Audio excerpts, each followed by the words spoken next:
მოლაპარაკება სასტუმრო ბილტმორში რა არჩევანს გააკეთებს ხელისუფლება ქუჩის პროტესტი თუ სამართლიანი არჩევნები. თავდასხმა ოპოზიციურ პარტიაზე ქართული ოცნების წევრების მონაწილეობით, რატომ გადავიდა ხელისუფლება ღია ძალადობაზე ოპონენტების წინააღმდეგ. მოგესალმებით, ეს არის მთავარი 3 საათზე, მე თამარ ბაღაშვილი ვარ. უკვე დაახლოებით 5 საათია სასტუმრო ბილტმორში ოპოზიციის და ხელისუფლების წარმომადგენლები საერთაშორისო შუამავლების მონაწილეობით დიალოგის მაგიდასთან სხედან. უმწვავესი პოლიტიკური კრიზისი, ქუჩის პროტესტი და პირველი მოლაპარაკება, რომელიც მხარეების ხისტი პოზიციით დაიწყო, თუმცა სწორედ დღევანდელ დღეზე იქნება დამოკიდებული, როგორ გაგრძელდება პოლიტიკური პროცესი ქვეყანაში. შეხვედრა პირველმა ირმა ინაშვილმა რამდენიმე წუთის წინ დატოვა. რა ხდება ახლა დახურულ შეხვედრაზე, მაკა ანდრონიკაშვილი გვიერთდება ბოლო ინფორმაციით პირდაპირ ეთერში.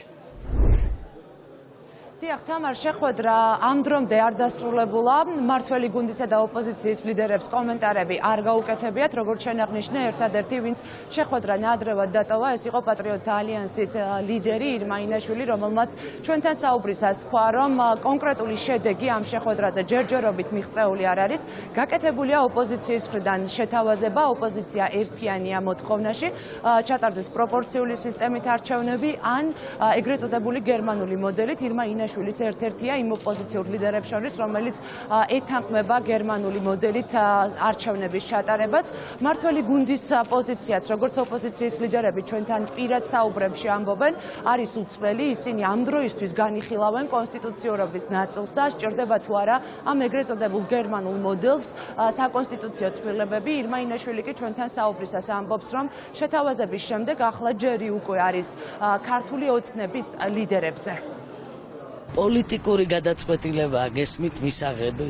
პოლიტიკური გადაწყვეტილება მზად არის თუ არა უმრავლესობა, ხელისუფლება და უმრავლესობა, რომ წამოვიდეს ჯანსაღ ცვლილებებზე. ჯერჯერობით მიჭირს რაიმე პროგნოზის გაკეთება.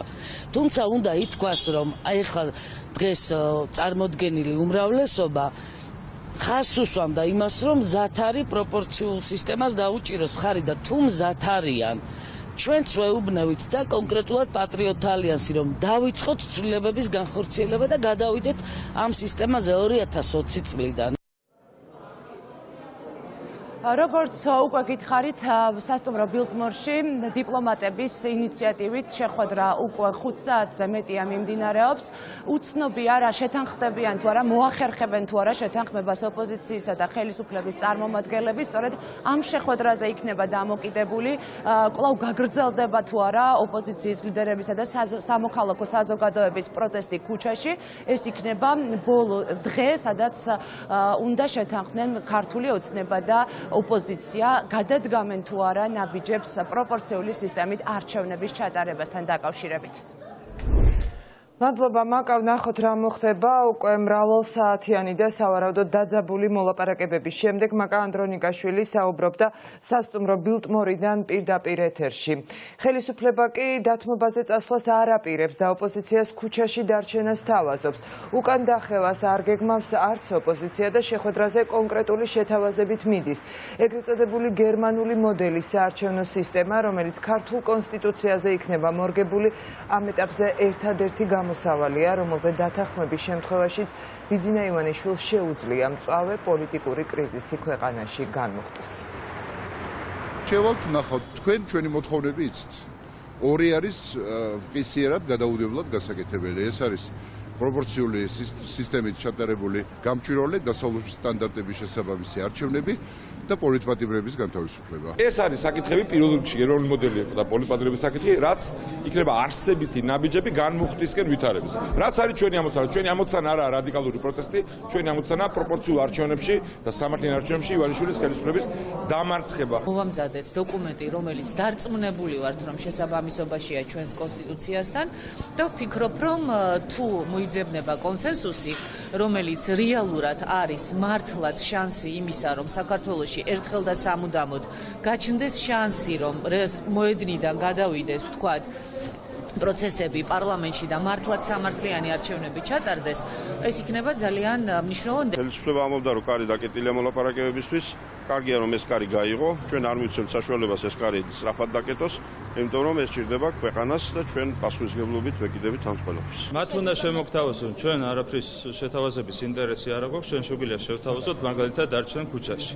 პოლიტიკურად ჩვენ ეს უფრო მეტად გვაწყობს, თუ ისინი ქუჩაში დარჩებიან, იმიტომ რომ ისინი განიცდიან ყოველდღიურ რეგრესს ამ შემთხვევაში. დღევანდელი არსებული კონსტიტუცია, რასაც ითვალისწინებს ამ მომენტში პარლამენტის კენჭისყრის შემდეგ მოქმედებს ეს მოდელი. შესაბამისად, ჩვენ მზად ვართ მოვემზადოთ 2020 წლის არჩევნებისთვის. მოლაპარაკება კი ხელისუფლებასა და ოპოზიციას შორის საერთაშორისო შუამავლების მონაწილეობით და მათივე ინიციატივით იგეგმება დიპლომატიურ კორპუსს, რომელიც პროპორციული სისტემის ჩაგდების გამო უმწვავეს განცხადებებს ავრცელებს. იმედი აქვს, რომ დღეს მხარეები ქვეყნისთვის საუკეთესო გადაწყვეტილებას მიიღებენ. როგორც გახსოვთ, ამერიკის შეერთებულმა შტატებმა მხარეებს დიალოგისკენ მას შემდეგ მოუწოდა, რაც პროპორციულ სისტემაზე გადასვლა 2020 წლისთვის ვერ მოხდა. ჩვენ ძალიან გვიხარია, რომ ეს დიალოგი დღეს დაიწყო და მიგვაჩნია, რომ ეს მხარეებს გადაწყვეტილების მიღებაში დაეხმარება. ამერიკის შეერთებული შტატები მხარს უჭერს ამ შეხვედრას და ჩვენ მოხარულები ვართ, რომ აქ ვენეციის კომისიის წარმომადგენლებიც იმყოფებიან, რომლებიც საექსპერტო ცოდნას და გამოცდილებას გაუზიარებენ მხარეებს. აქ იმყოფებიან ევროკავშირის და გერმანიის ელჩებიც. ჩვენ ვიმედოვნებთ, რომ მხარეები შეჯერდებიან და მიიღებენ საუკეთესო გადაწყვეტილებას, რაც დემოკრატიული ნაბიჯი იქნება. დღევანდელ შეხვედრას ქართული ოცნების გადაწყვეტილებით არ ესწრება სამოქალაქო საზოგადოება, მაშინ როცა სწორედ მოძრაობა სირცხვილიას აქტიური პროტესტის ფონზე დადო პირობა ბიძინა ივანიშვილმა პროპორციული საარჩევნო სისტემის მიღების და შემდეგ ეს დაპირება თავადვე ჩააგდო. სირცხვილიას წევრები ამბობენ, რომ ბიძინა ივანიშვილის მიერ შემოთავაზებული მოლაპარაკების ფორმატი, რომელიც არ ითვალისწინებს სამოქალაქო საზოგადოების ჩართულობას, ბადებს საფუძვლიან ეჭვს, რომ ხელისუფლება ცდილობს პროტესტი ვიწრო პარტიულ ინტერესად წამოაჩინოს და უთანხმოების კერები გააჩინოს სამოქალაქო საზოგადოებისა და პოლიტიკური პარტიების ერთობაში.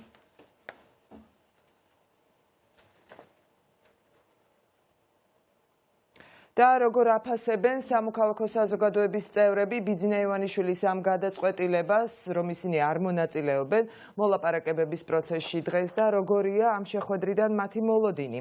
ანუკა ბუავა გვიერთდება დეტალებით პირდაპირ ეთერში. დიახ, თამარ, ჩვენ ვესაუბრეთ სირცხვილიას ორგანიზატორებს, რომლებიც ჩვენთან საუბარში აცხადებენ იმას, რომ ის რა პროცესიც ახლა მიმდინარეობს, გულისხმობ ოპოზიციასა და ხელისუფლებას შორის მოლაპარაკებებს არის მორიგი ტყუილი ხელისუფლების მხრიდან, ვინაიდან მას უნდა, რომ საერთაშორისო საზოგადოებას თვალი აუხვიოს და დაანახოს ის თითქოს ვითომ ცდილობენ კრიზისის დეესკალაციას. თუმცა რეალურად ეს არის ტყუილი, როგორც სირცხვილიას ორგანიზატორები აცხადებენ და მათი დისტანცირება ამ პროცესებიდან არანაირი შედეგის გამომტანი არ იქნება, ვინაიდან ახალგაზრდებმა სწორედ თავიანთი სისხლის ფასად მოიპოვეს ის პროპორციული არჩევნები და ამ სისტემაზე გადასვლის თანხმობა. მიუხედავად იმისა, რომ ხელისუფლების მხრიდან ისინი მოტყუებულები იყვნენ. ერთადერთი საკითხი, რაზეც დათმობაზე წასვლას აპირებენ ახალგაზრდები, არის ის, რომ გერმანულ მოდელზე მოხდეს შეთანხმება. ბიძინა ივანიშვილის მიერ შემოთავაზებული ეს ფორმატი არ ითვალისწინებს სამოქალაქო საზოგადოების ჩართულობას, სამოქალაქო საზოგადოების, რომელიც ამ პროტესტის მთავარი აქტორია. მნიშვნელოვანია, რომ იქ წარმოდგენილმა პარტიებმა იმოქმედონ მკაცრი მანდატით იმისათვის, რომ თუ მინიმალური შანსი მაინც არის ეს გერმანული მოდელი მიიღწეს, მივაღწევთ ამ გერმანულ მოდელს. არის ბიძინა ივანიშვილის მიზანი, თუნდაც ისე წარმოაჩინოს ეს ყველაფერი თითქოს არის მხოლოდ ხელისუფლებას და ოპოზიციას შორის კინკლაობის საგანი. და სამოქალაქო საზოგადოების იქ არ ყოფნა და არ ჩართულობა მხოლოდ მიზნად ისახავს ბიძინა ივანიშვილის ახალ ტრიუქს, სამოქალაქო საზოგადოების დისკრედიტაციას, რომელიც ვფიქრობ არის ამ პროცესებში მნიშვნელოვანი აქტორი. ის რომ სირცხვილიას ორგანიზატორები უნდა იყვნენ ჩართულები მოლაპარაკების პროცესში, ამაზე მხოლოდ ორგანიზატორები არ საუბრობენ. ამასთან დაკავშირებით განცხადება გაავრცელა მოძრაობა ლელომაც, სადაც საუბარი იყო იმაზე, რომ ახალგაზრდები, რომლებმაც რეალურად სისხლის ფასად მოიპოვეს პროპორციული არჩევნები, მთავარი პირები არიან ამ მოლაპარაკების პროცესში, თუმცა მათი ჩართვა ამ დრომდე არ ხერხდება. ის რომ მოლაპარაკების პროცესი არის დახურული და ეს შეხვედრა ფაქტობრივად ამ შეხვედრაზე ფაქტობრივად მხოლოდ და მხოლოდ ოპოზიციისა და ხელისუფლების წარმომადგენლები ესწრებიან და საუბრობენ, ეს კითხვებს უჩენს ლელოს წარმომადგენლებს და ისინი აცხადებენ, რომ ხელისუფლება ცდილობს მორიგჯერ მოატყუოს მოსახლეობა. ყველა კარგად ხვდებით, რომ ამ ადამიანებმა, ამ ახალგაზრდებმა ლომისწული შეიტანეს იმაში, რომ პროტესტი ყოფილიყო მძაფრი, მიზანმიმართული იმისკენ, რომ საქართველოში ჩატარებულიყო სამართლიანი პროპორციული არჩევნები, მათი დამსახურებაა პირველ რიგში, ყველანი ერთად იქ ვიყავით, მაგრამ სწორედ ეს მოძრაობის წევრები არიან პირველ რიგში ის ადამიანები, ვინც მოიპოვეს ეს ძალიან ძვირი ფასი გადაიხადეს სისხლის და დაზიანებების სახით. შესაბამისად, ამ ადამიანების ჩართვა ამ პროცესში ძალიან მნიშვნელოვანია. დიახ, მე მაყურებელს შევახსენებ, რომ დღეს ხელისუფლებისა და ოპოზიციის წარმომადგენლები დილიდან დასხდნენ მოლაპარაკების მაგიდასთან საარჩევნო სისტემასთან დაკავშირებით. მოხდება თუ არა შეთანხმება, ეს მას შემდეგ გახდება ცნობილი, რაც უკვე დასრულდება ეს შეხვედრა, თუმცა ასევე სირცხვილიას მონაწილეობასთან დაკავშირებით მნიშვნელოვანია ის, რომ ჯერჯერობით უცნობია რეალურად რა როლს შეასრულებს მოძრაობა სირცხვილიას აქტივისტები ამ პროცესში და ექნება თუ არა რაიმე შედეგი ზოგადად ამ მოლაპარაკების პროცესში. ანუკა ბუავა საუბრობდა პირდაპირ ეთერში, მაშასე საერთაშორისო თანამეგობრობის დასანახად ხელისუფლება მოლაპარაკებაზე მიდის თითქოს, მაგრამ მუქარის შესრულებას იწყებს პარალელურად და პირდაპირ მნიშვნელობით ოპოზიციის წინააღმდეგ ანგარიშწორებაზეც გადადის. ქუთაისში ქართული ოცნების მხარდამჭერები ნაციონალური მოძრაობის ოფისთან გუშინ კვერცხებით და ცოცხებით შეიარაღებულები მივიდნენ და შენობას დაუშინეს, რასაც სიტყვიერი და ფიზიკური დაპირისპირებაც მოჰყვა. ვითარების განმუხტვა ვერც ადგილზე მისულმა სამართალდამცველებმა შეძლეს, რადგან მშვიდობიანი მომიტინგეებისგან განსხვავებით ხელისუფლების აგრესიული მხარდამჭერების წინააღმდეგ მათ არც წყლის ჭავლი და არც სხვა რაიმე სპეცსაშუალება, რა თქმა უნდა, არ გამოუყენებიათ. ქართული ოცნების მხარდამჭერები კი შენობის გარდა კვერცხებს და ცოცხებს ოპოზიციის წევრებსაც სახეში ესროდნენ. ძალადობაში მონაწილე კონკრეტული პირები კი ოპოზიციამ უკვე გაშიფრა და დღეს მათი გვარებიც დაასახელა. რას აცხადებენ ქართული ოცნების ოფისში? ჩვენი გადამღები ჯგუფი დღეს ინფორმაციის გადასამოწმებლად სწორედ ქართული ოცნების ქუთაისის ბიუროში მივიდა. ახლა თამთა დოლენჯაშვილი შემოგვიერთდება დეტალებით პირდაპირ ეთერში, თუ როგორ დახვდნენ მთავარი არხის გადამღებ ჯგუფს მმართველ პარტიაში. თამარ, პირდაპირ უნდა ვთქვა, რომ მთავარის გადამღებ ჯგუფს ქუთაისში ქართული ოცნების ოფისში ძალიან ცუდად დახვდნენ. ჩვენ შეგნებულად არ უშვებთ ეთერში ამ მასალის სრულ ნაწილს, სადაც ისინი ჩვენ მისამართით, კონკრეტულად მთავარი არხის მისამართით ძალიან აგრესიულად არიან განწყობილები. ზოგადად მმართველი გუნდის ოფისში არ უარყვეს ის ფაქტი, რომ მათ გუშინ დაარბიეს სწორედ ქართული ოცნების წარმომადგენლებთან ერთად ნაციონალური მოძრაობის ოფისი. ისინი უარყოფენ გარკვეული დავალების გაცემის შესახებ მოსაზრებას, რომ თითქოს ღარიბაშვილი გოგაშვილის მხრიდან იყო გაცემული დავალება, რომ ნაციონალური მოძრაობის ოფისი დაერბიათ. ისინი ამბობენ, რომ მათ თავად მიიღეს გადაწყვეტილება იმის შესახებ, რომ დაერბიათ სწორედ ოპოზიციური პარტიის, ერთ-ერთი მძლავრი ოპოზიციური პარტიის ოფისი ქუთაისში. რაც შეეხება ქუთაისის ნაციონალური მოძრაობის ორგანიზაციის წარმომადგენელს, ის ამბობს, რომ კონკრეტულად ის ადამიანები, რომლებიც მონაწილეობდნენ ამ დარბევაში, როგორც თქვენთვის არის ცნობილი, სწორედ ამ ადამიანებმა ამხილეს.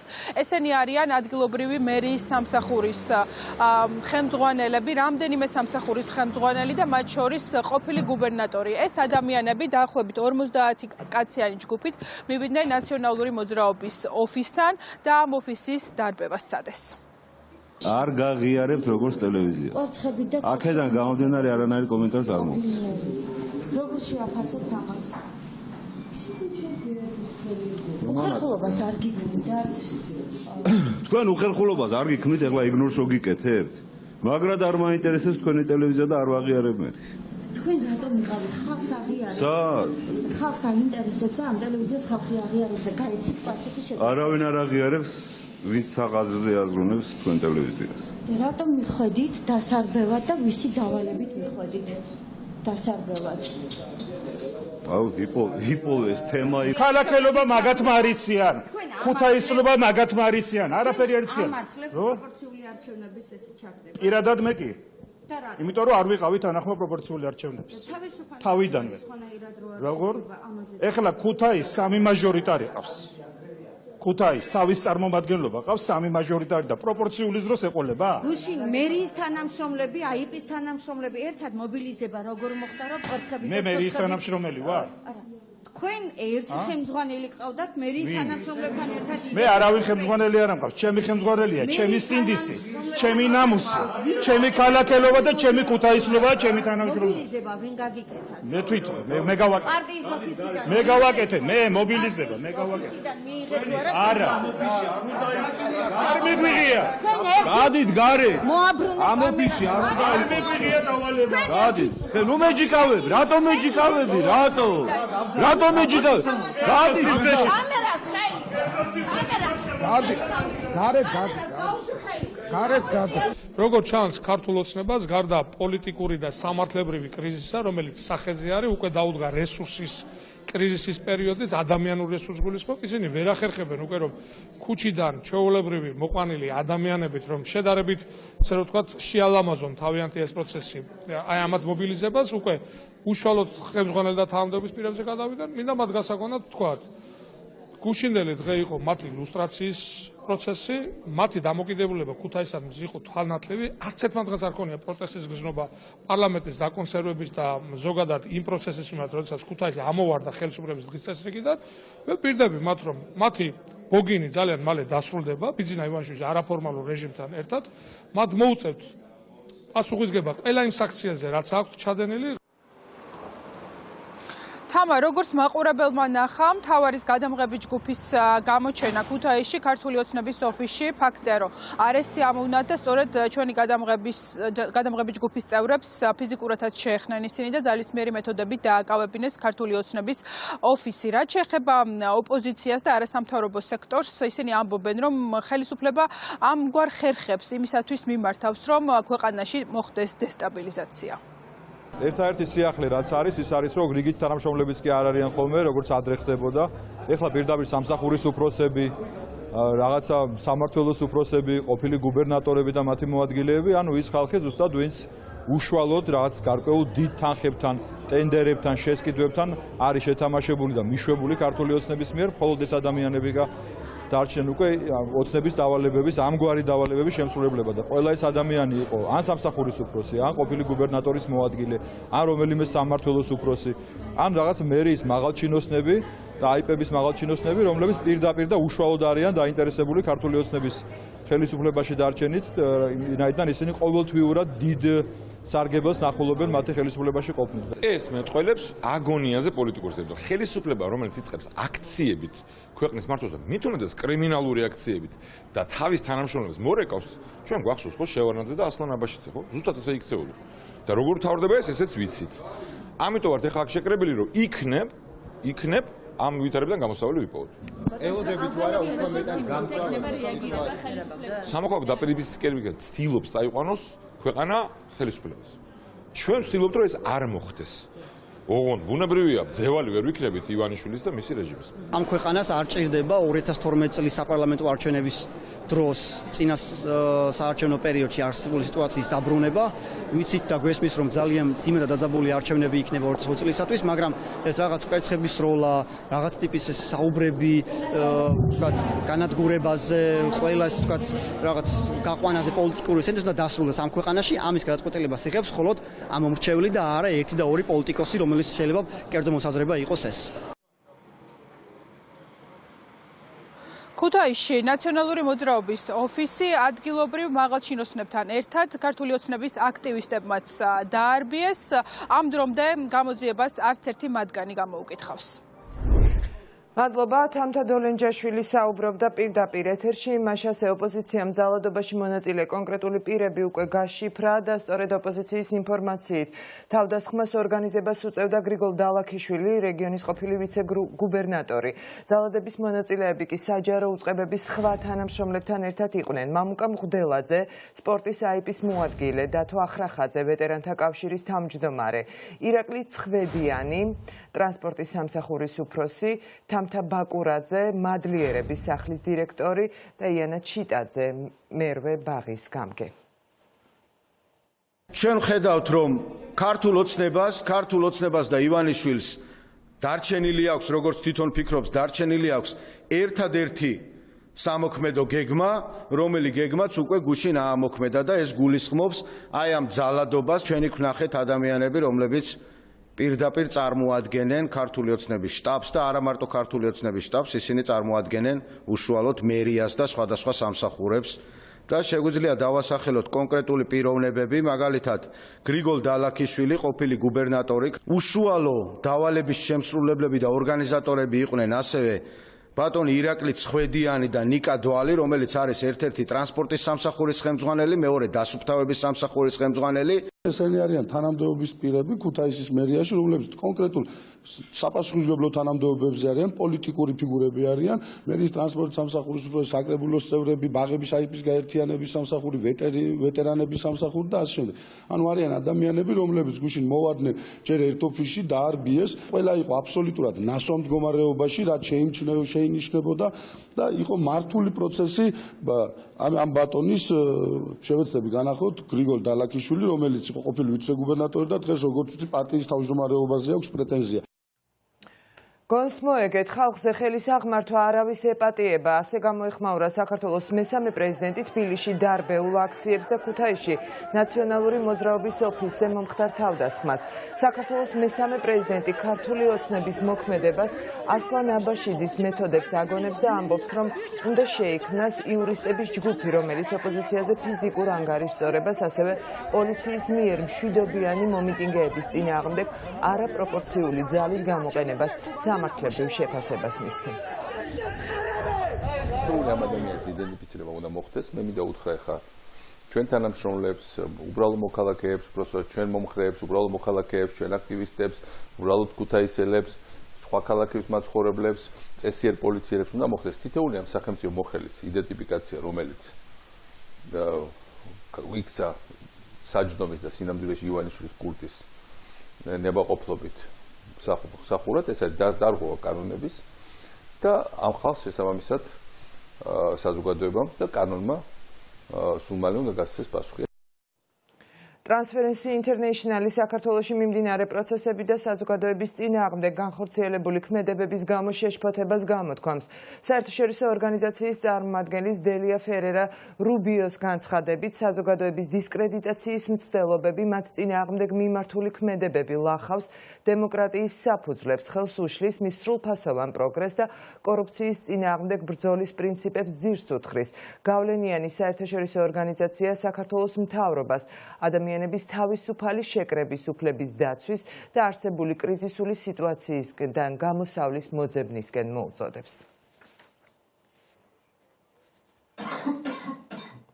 მოძრაობას შეცვალეს წევრები გენერალური პროკურატურის შენობასთან დღეს გიორგი გოგაძის განცხადების გასაპროტესტებლად მივიდნენ. აქცია პროკურორის მოადგილის გუშინდელ განცხადებას მოყვა, როცა მან ქუჩაში შეკრებილ აქციის მონაწილეებს უსინდისოები უწოდა. თათია წოწონავა გვერდება ახლა აქციის დეტალებით პირდაპირ ეთერში. თამარ, მოძრაობას შეცვალეს აქტივისტებმა სახელმწიფო უსაფრთხოების სამსახურიდან გადმოინაცვლეს მთავარ პროკურატურასთან. ამ შემთხვევაში კი მათი პროტესტის მთავარი სათქმელი არის გენერალური პროკურორის შალვა თადუმაძის მოადგილის გიორგი გოგაძის გუშინდელი განცხადება. მან აქციის მონაწილეებს და მათ, ვინც უკვე 2 კვირა ქუჩაში დგას და აპროტესტებს ხელისუფლების მხრიდან და პირადად ბიძინა ივანიშვილის მხრიდან მასშტაბური გადაგდების ფაქტს ამ აქციის მონაწილეებს და ახალგაზრდებს უწოდა დესტრუქციული ძალა და უსინდისოებად მოიხსენია. სწორედ ამიტომ შეცვალეს აქტივისტები დღეს მოვიდნენ მთავარ პროკურატურასთან და მოიტანეს გამადიდებელი შუშა, რათა შეემოწმებინათ თუ შერჩენია გიორგი გოგაძეს შუბლის ძარღვი, როდესაც ახალგაზრდებს დესტრუქციულ ძალად მოიხსენიებს, თუმცა რა თქმა უნდა გიორგი გოგაძე მათთან არ გამოსულა. ბატონ გიორგი გოგაძეს მოუტანეთ გამადიდებელი შუშა და გვაინტერესებს შევამოწმოთ რამდენად არის დაზიანებული მისი სინდისის ზარღვი და აღდგენას თუ ექვემდებარება. მოძრაობაში ცვალეს წევრები მოვედით ჩვენ რათა და მოვიტანეთ გამადიდებელი შუშა და გვაინტერესებს ცოტა ხანი გამობრძანდეს და გავიგოთ როდესაც ის ამ განცხადებას აკეთებდა ანუ ექვემდებარება თუ არა ახლა მისი შუბლის ზარღვი აღდგენას. დიახ, გენერალური პროკურორის მოადგილემ ეს განცხადება გუშინ საჯარო ბიბლიოთეკაში გააკეთა, სადაც მას და თეა წულუკიანს ბავშვთა მართვსაჯულებაზე საუბარი ერთგვარი პროტესტის ფონზე მოუწიათ და სწორედ ამას მოჰყვა მისი გაღიზიანება და მან აქციის მონაწილეებს და ახალგაზრდებს უსინდისოები უწოდა. თათია წოწონავა საუბრობდა აქციიდან პირდაპირ ეთერში და პროკურატურამდე საპროტესტო აქცია სახელმწიფო უსაფრთხოების სამსახურთან გაიმართა. მოძრაობა შეცვალეს წევრები ნიკა გვარამიას შვილებზე თვალთვალს და ბიძინა ივანიშვილის ღია პოლიტიკურ მუქარას აპროტესტებდნენ, რადგან ოლიგარქის პირადი პროკურატურა და სახელმწიფო უსაფრთხოების სამსახური უკვე ნიკა გვარამიას მცირეწლოვანი შვილების თვალთვალზეც გადავიდა. საგამოძიებო უწყების უპრეცედენტო ზეწოლის დამადასტურებელი ვიდეო მასალა მთავარი არხის დამფუძნებელს რამდენიმე დღის წინ საქმის მასალებთან ერთად გადასცეს. ეს კადრები კი უკვე არის პირდაპირი მტკიცებულება, რომ ივანიშვილის პირადი პროკურორი და მთელი საგამოძიებო უწყება არა მხოლოდ პირადად ნიკა გვარამიას, არამედ მისი ოჯახის წევრებსაც უთვალთვალებს და სავარაუდოდ მთავარი არხის დამფუძნებელს სწორედ არასრულწლოვანი შვილებით ემუქრება. აქციის მონაწილეების ბრალდებებს სულ ცოტა ხნის წინ გამოეხმაურა სახელმწიფო უსაფრთხოების სამსახური. უწყების მიერ გავრცელებულ განცხადებაში ნათქვამია, რომ თვალთვალი კანონიერად ხორციელდებოდა და გადაღებული მასალების საქმეში პროკურატურის მტკიცებულებაა.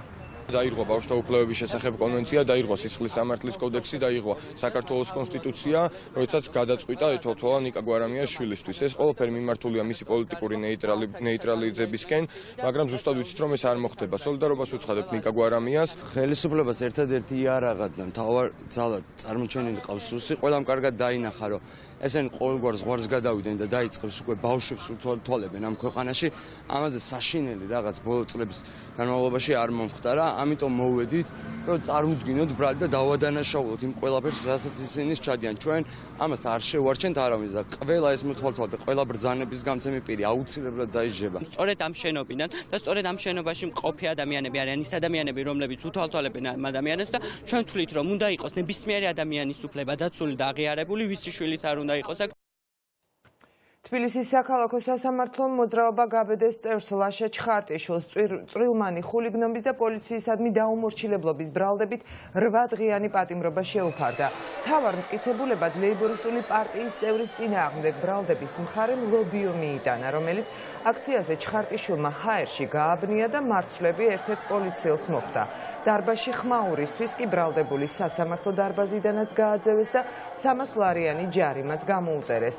ასევე ანრი ჯანჯღავას შეუფარდეს 5 დღიანი ადმინისტრაციული პატიმრობა, დავით ნაფეტვარიძეს 1000 ლარიანი ჯარიმა, დიმიტრი ლიპარტელიანს და გიორგი პარუნბეგოს სიტყვიარის შენიშვნა გამოეცხადათ.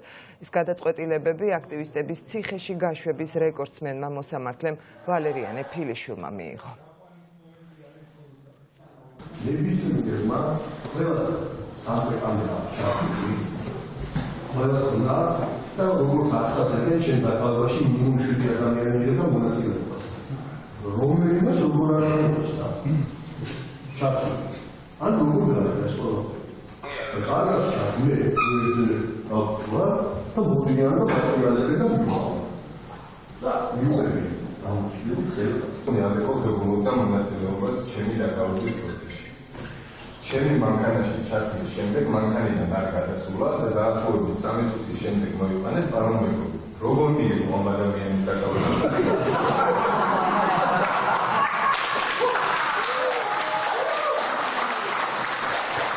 საჭესთან გადაბრძანდით, როდესაც პარომეტრები მანქანაში ჩასვეს, შემდეგ მანამდე რაღაცა მომხედავი არავინ არ ყავდა, იჯექით ჩემს წინ და ჩემს ვერ ვიჯიჭდა ერთი პიროვნება.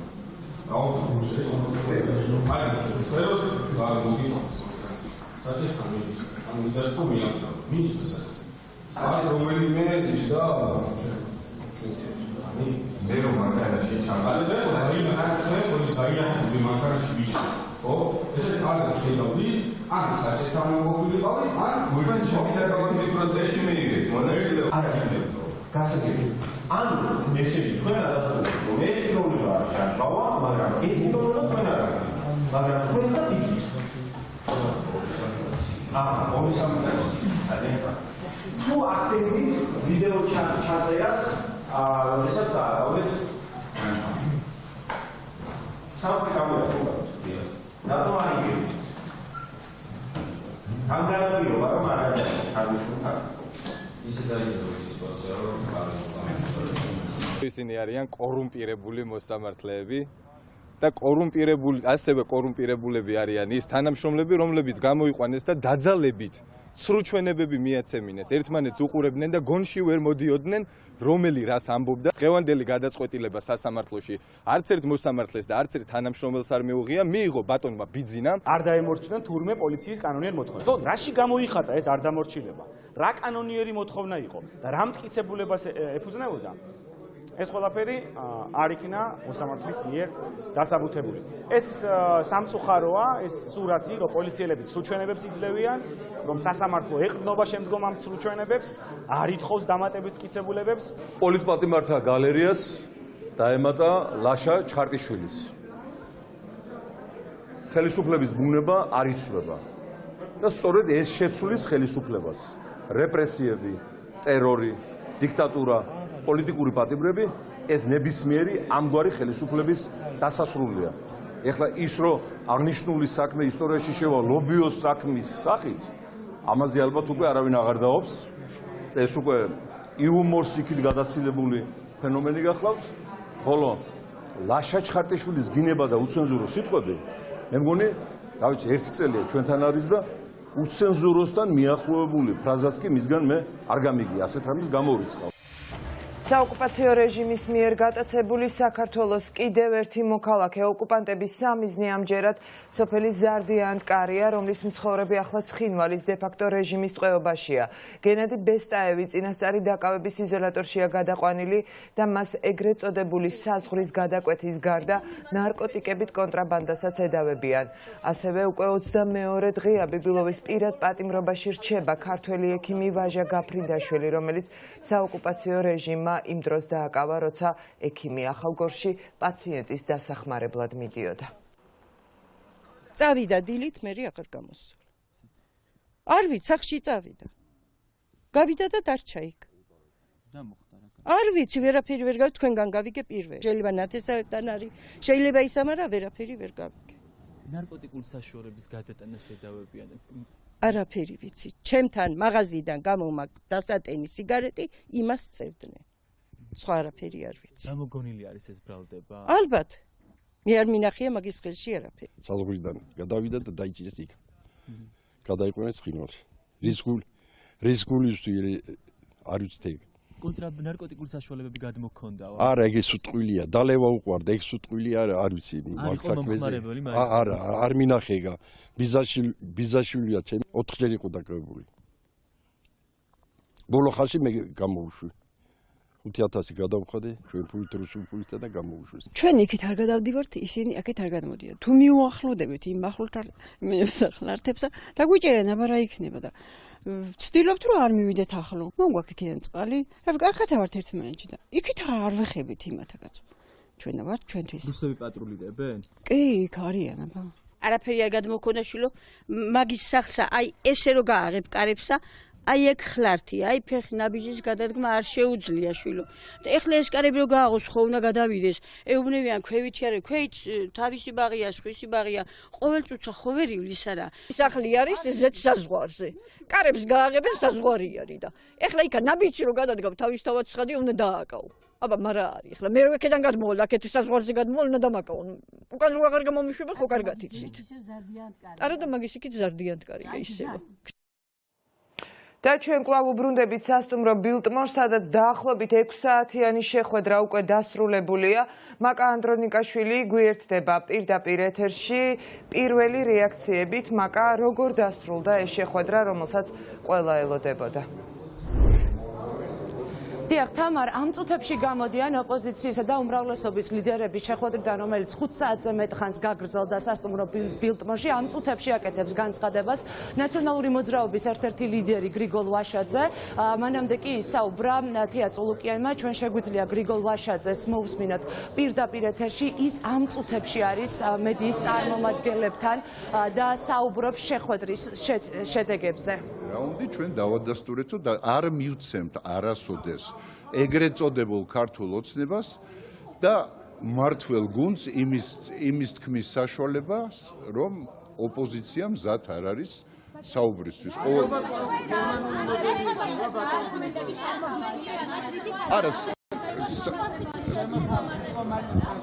დიპლომატს ჩვენ სტრატეგიული მოკავშირეები არიან შუამავლები, მეგობრებო, ამიტომ მათ არ შეიძლება კონდეთ რამე შემოთავაზება გარდა იმისა, რომ ყველა სურს, რომ საქართველოში იქნებ დამკვიდრდეს ნორმალური პოლიტიკური კულტურა, როდესაც იდეოლოგიური განსხვავებები არ არის სამკვდრო სასიცოცხლო მტროს მიზეზი. რაც შეეხება სამართლებრივ არგუმენტებს, ეს სამართლებრივი არგუმენტები თქვენ მოსმენილი გაქვთ არაერთხელ ბატონ კობახიძისგან ტელევიზიის მეშვეობით, სადაც მთავარი არგუმენტი არის ის, რომ არ მომწონს და ეს არ არის კონსტიტუციური. ის, რომ მორალური და პოლიტიკური ვალდებულება ქონდათ აღებული პროპორციული არჩევნების ჩატარების, რასაც ახალგაზრდების ჯანმრთელობა შეეწირა და კინაღამ სიცოცხლე შეეწირა, ამაზე არ საუბრობენ. ის, რომ ოპოზიციამ წინსწრებად გადადგა კომპრომისული ნაბიჯი და აი მართლა გეუბნებით, თქვით ჩვენ არა, კაი ბატონო, ვერ გაიტანეთ, ან თქვენ თვითონ ჩააგდეთ, უკვე მნიშვნელობა არ აქვს კონსტიტუციის შესწორება და არ იქნება პროპორციული არჩევნები. აგერ გთავაზობთ კომპრომისულ წინადადებას, რომელსაც არ ჭირდება კონსტიტუციის გადახედვა და გადასწორება. ვისა უკაცრავად? ხო, არ ძალიან მოკლედ მინდა ამაზეც გიპასუხოთ, ფორმატი შედგენილი არის საერთაშორისო მედიატორების მიერ. ჩვენ ვთხოვეთ სამოქალაქო აქტივისტების მონაწილეობა. ამას შედეგი არ გამოიღო. საპროტესტო აქციები გაგრძელდება ზუსტად ისევე, როგორც საპროტესტო აქციები იყო, იმიტომ რომ არაფერი ჩვენ დღეს არ გაგვიგია იმისთან, რომელიც საპროტესტო აქტივობას შეანელებს ან გახდის არასაჭირო. ამაზე შევხვდებით და დავილაპარაკებთ. ახლა მარტო მე სხვის სახელით ვერ დაგელაპარაკებთ. ყველა ეს იმას ნიშნავს, რომ ხელისუფლება მტკიცედ დაადგა შევარდნაძის და ასლან აბაშიძის გზას და ეს გზა რითი მთავრდება, კარგად იცით თქვენ. ჩვენ აბსოლუტურად არ არის სამართლებრივი, იმიტომ რომ ზღუდავენ შეკრების და სიტყვის თავისუფლებას და მინდა გითხრათ, რომ კატეგორიულად რამდენიმე ჩემ გამოსვლაში ამ შეხვედრაზე მოვითხოვე, რომ ყველა პოლიტპატიმარი იქნას განთავისუფლებული, რაც სხვათა შორის აჩვენებდა ხელისუფლების კეთილ ნებას და დიალოგისკენ მზღავთებას. არავითარი რუსული ცენტრი საქართველოში არ უნდა გაიხსნას. პირველი ამ პირობებში, რომელიც არის და მეორე რუსული ცენტრის გახსნა თუ საჭირო არის, ამას საქართველოს ხელისუფლება, საქართველოს ოპოზიცია, ქართველი საზოგადოება მთლიან ჩვენი ძალებით მოახერხეთ. საქართველოში რომ რუსულად ლაპარაკობენ, ნეტა მოსკოვში და სანქტ-პეტერბურგში იცოდნენ ეგ რუსული.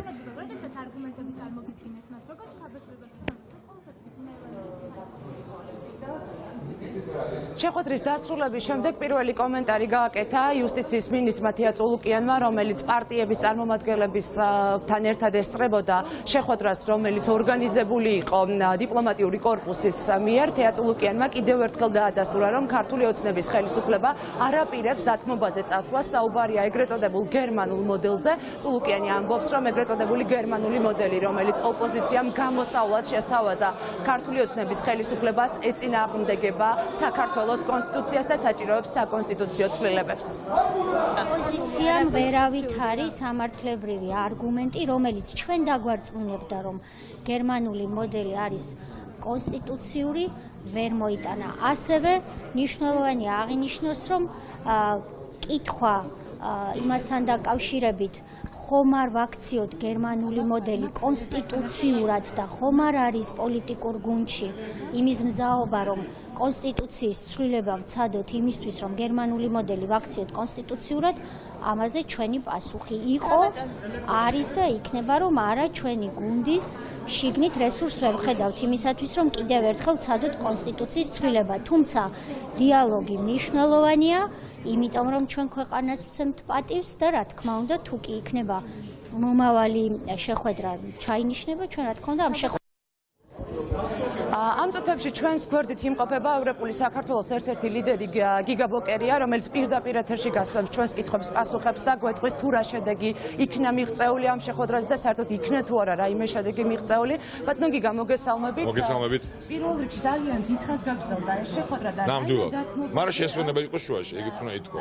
რაიმე დათმობაზე თუ არის საუბარი, რამეზე მოდის თუ არა საერთოდ ქართული. ჯერ რამე შედეგებზე არ შეიძლება საუბარი, არანაირად, ჯერჯერობით შეიძლება ითქვას, რომ მაგრა წვალობენ ძალიან.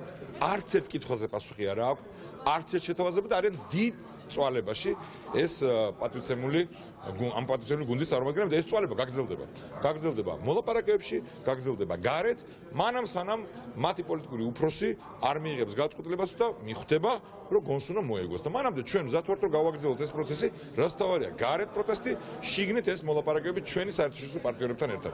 ჩვენ დავსვით რამოდენიმე საკითხი, ხო რაც ყველა მის შეთანხმებული მოძილი გაგზავნა ოდირ შვენცეში ყველაფერზე ჯერჯერობით არის უარი, უმოთ არგუმენტების გარეშე რა თქმა უნდა, რა არგუმენტი უნდა ქონოთ, ხო?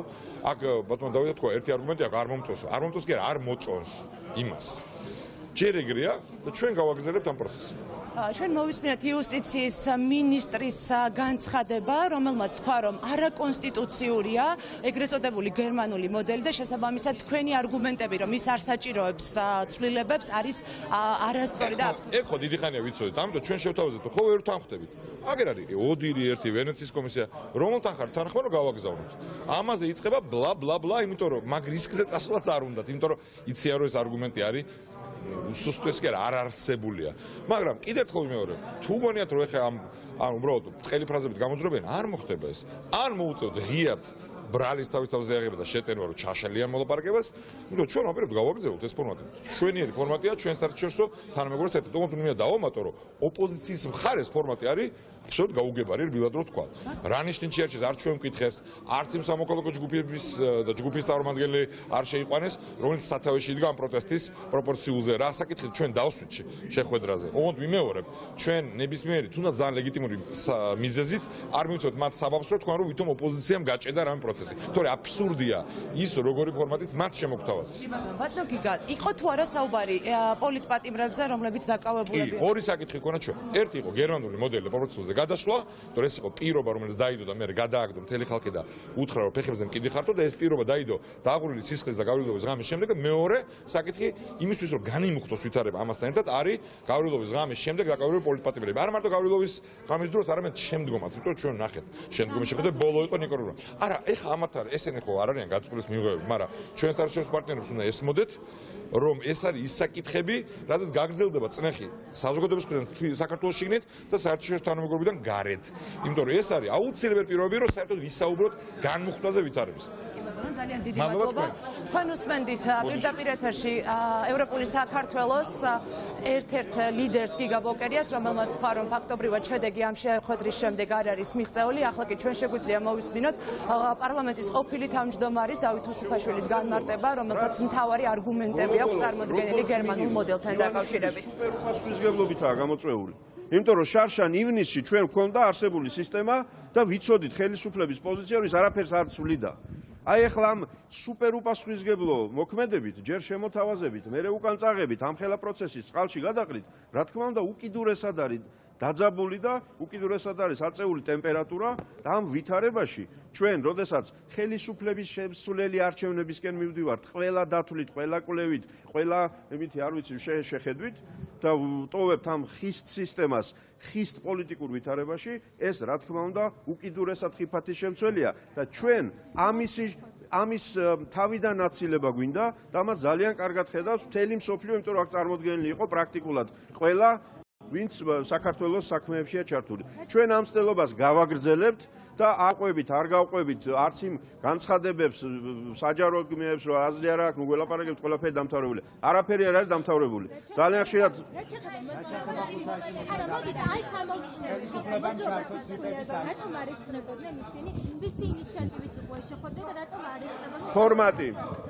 ფორმატი იყო შემოთავაზებული საერთაშორისო ორგანიზაციების წარმომადგენლების მხრიდან.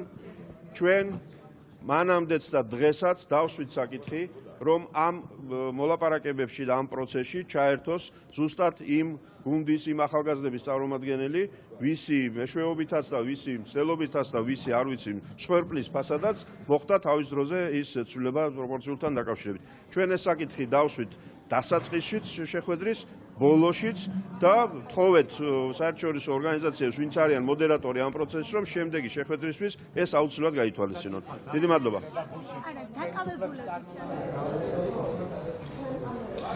თქვენ უსმენდით დავით უსუფაშვილის განცხადებას, ჩვენმა მაყურებელმა მოისმინა ოპოზიციის ლიდერების კომენტარები შეხვედრასთან დაკავშირებით, რომელიც რამდენიმე საათის განმავლობაში გაგრძელდა, თუმცა არანაირი შედეგი ამ შეხვედრას კონკრეტული შედეგი არ მოყოლია. როგორც ოპოზიციის ლიდერები აცხადებენ, პროტესტი გაგრძელდება ქუჩაში და პარალელურად იქნება შეხვედრები და მოლაპარაკებები ქართული ოცნების ლიდერებთან. ოპოზიცია კვლავ ეგრეთ წოდებულ გერმანულ მოდელზე საუბრობს. მმართველი გუნდის ლიდერები კი ამბობენ, რომ განცხადება გააკეთა იუსტიციის მინისტრმა თია წოლუკიანმა, რომ ეგრეთ წოდებული გერმანული მოდელი ქართული ოცნებისთვის კვლავ მიუღებელია. ჯერჯერობით შეხვედრების დარბაზი არ დაუტოვებიათ არც დიპლომატიური კორპუსის წარმომადგენლებს და არც მოქმედ და ყოფილ თავმჯდომარეს პარლამენტისას არ გამოსულა ჯერჯერობით არც ჩილთალაკვაძე, არც ირაკლი კობახიძე, რომელიც ერთ-ერთი მთავარი მოწინააღმდეგეა ეგრეთ წოდებული გერმანული მოდელის. ჩვენ მომდევნო გამოშვებებში უკვე მათ კომენტარებსაც შემოგთავაზებთ. მაკა, დიდი მადლობა. ეს იყო მაკა ანდრონიკაშვილი პირველი შეფასებებით დაახლოებით 6 საათიანი შეხვედრის და როგორც ხედავთ, ამ შეხვედრამ ვითარება ვერ განმუხტა. აქციები და პროტესტი ქვეყანაში ისევ გაგრძელდება. ახალი სტრატეგიის დოკუმენტი შეიმუშავა დღეს ახალგაზრდა იურისტთა ასოციაციამ. ყოველწლიური კრების ფარგლებში საერთო კრებაზე დამტკიცდა გამგეობის ახალი შემადგენლობაც.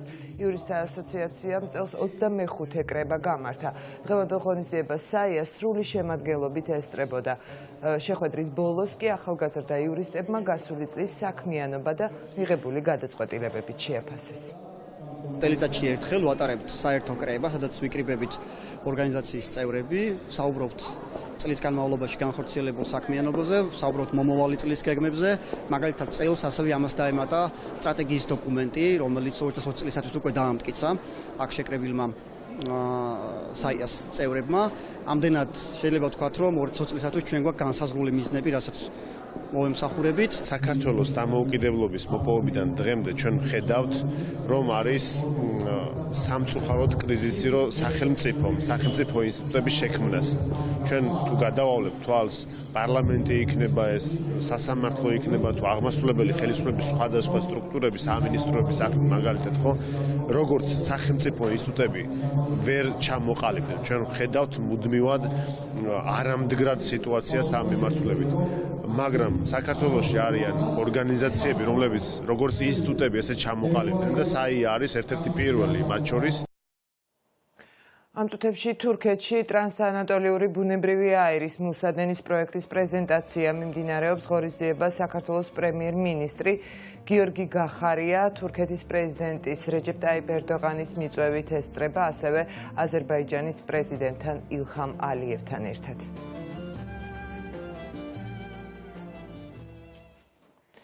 ტერაქტს ლონდონში 2 ადამიანის სიცოცხლე მსხვერპლა 3 კი მძიმედ დაშავდა. ქალაქის ცენტრში ლონდონ ბრიჯზე მამაკაცი გამრელებს დანით თავს დაესხა. თავდამსხმელი წარსულში ტერორიზმისთვის ნასამართლები 28 წლის უსმან ხანი აღმოჩნდა, რომელიც სამართალდამცველებმა ადგილზევე მოკლეს. სკოტლენდ იარდმა შემთხვევას ტერორისტული აქტის კვალიფიკაცია მისცა. მომხდართან დაკავშირებით დღეს დიდი ბრიტანეთის პრემიერ-მინისტრმა საგანგებო სიტუაციების კომიტეტის სხდომა ჩაანიშნა ტერაქტის გამო ბრიტანეთში წინა საარჩევნო შეხვედრები დროებით შეწყდა. კომპანია Apple საკუთარ რუკაზე ყირიმი რუსეთის ტერიტორიად გამოაცხადა. დღეიდან Apple-ის რუსი მომხმარებლებისთვის ამინდის აპლიკაციაში ყირიმის ნახევარკუნძული რუსეთის ტერიტორიადაა მოხსენიებული. დუმის დეპუტატის ვასილ პიკარიოვის განცხადებით, კომპანიასთან რამდენიმე თვიანი მოლაპარაკებების შემდეგ რუსეთმა მიიღო ის, რაც სურდა. სკანდალს გამოეხმაურა ასევე ოფიციალური კიევის საგარეო საქმეთა მინისტრი. მისი განცხადებით, მიუხედავად Apple-ის მიერ წარმოებული პროდუქციის მაღალი ხარისხისა, ისინი გლობალურ პოლიტიკაში ვერ ერკვევიან, რადგან ყირიმი უკრაინის განუყოფელი ნაწილია. ვადიმ პრისტაიკომ კომპანიას ფაქტზე დროული რეაგირებისკენ მოუწოდა. ისრაელის ავიაციის მიერ ღაზას სექტორზე მიტანილ იერიშს 16 წლის ბიჭის სიცოცხლე ემსხვერპლა, რამდენიმე მცირეწლოვანი მძიმედ დაიჭრა. მოსახლეობა ამბობს, რომ ოფიციალური იერუსალიმი ტერორისტების ნაცვლად მშვიდობიან მოქალაქეებსაც ბომბავს. ისრაელსა და პალესტინას შორის ბოლოდროინდელი ორმხრივი ცეცხლის გამო 50-ზე მეტი ადამიანია დაღუპული. რამდენიმე დღის წინ იერუსალიმის მიმართულებით ღაზას სექტორიდან რადიკალურმა დაჯგუფებებმა 100-ზე მეტი რაკეტა გაუშვეს. ერახში პოლიციასთან შეტაკებას 25 ადამიანი ემსხვერპლა, 90 დაშავდა. სამართალდამცველებსა და მომიტინგეებს შორის დაპირისპირება ადგილობრივი პოლიციის შენობასთან მოხდა. მომიტინგეების ერთადერთი მოთხოვნა ხელისუფლების გადადგომაა. რამდენიმე საათის წინ პოსტი დატოვა ქვეყნის პრემიერმა, თუმცა მომიტინგეების განცხადებით ეს საკმარისი არ არის. ბოლო 2 თვის განმავლობაში ერახში სამოქალაქო ომის გამო 450 ადამიანი დაიღუპა, 15,000-მდე კი მძიმედ დაშავდა. დაკლავს საქართველო ყოველწლიური საახალწლო ღონისძიება თბილისში, რომელიც უცხოელი დიპლომატების ოჯახის წევრების ინიციატივით იმართება. ღონისძიებაში საელჩოებთან ერთად ქართველი ხელოვანებიც მონაწილეობენ, რომლებიც საკუთარ ნამუშევრებს დამთვალიერებელს წარუდგენენ. ქალთა საერთაშორისო ასოციაცია კი შემოსულ თანხას სოციალურ საგანმანათლებლო პროგრამებს, ქალებს, ბავშვებს და მოხუცებს მოახმარს. ასოციაციაში 40-მდე სხვადასხვა ქვეყნის წარმომადგენელია გაერთიანებული. მონაწილეობს ავიათი ქვეყნების პროდუქციის წარმოდგენილები, 200 ქართველი ავტორია, ხელნაკეთი ნამუშევრები, ნახატები გამოფენილი აქვთ ყიდიან. საელჩოების გაყიდული შემოსავალი მთლიანად საქველმოქმედო ფონდში მიდის. მეორეს მხრივ ეს ღონისძიება არის ასევე ქართველი ავტორების მხარდაჭერა, მათ აქვთ დიდი შანსი ფართო აუდიტორიას წარუდგინონ თავიანთი ნამუშევრები. ეს არის წლის ყველაზე დიდი ივენთი თბილისში. შემოსულ თანხებს შევაგროვებთ მნიშვნელოვანი საქმისთვის. თანხა მთლიანად ქველმოქმედებას მოხმარდება.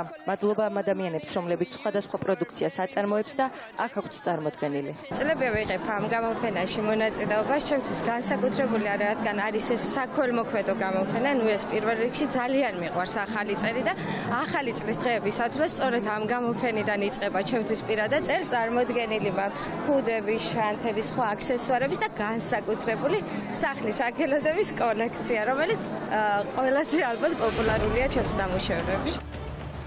ასეთი იყო მთავარი ახალი ამბები ამ დროისთვის. პირდაპირ ეთერში 6 საათზე უბრუნდებით. დროებით.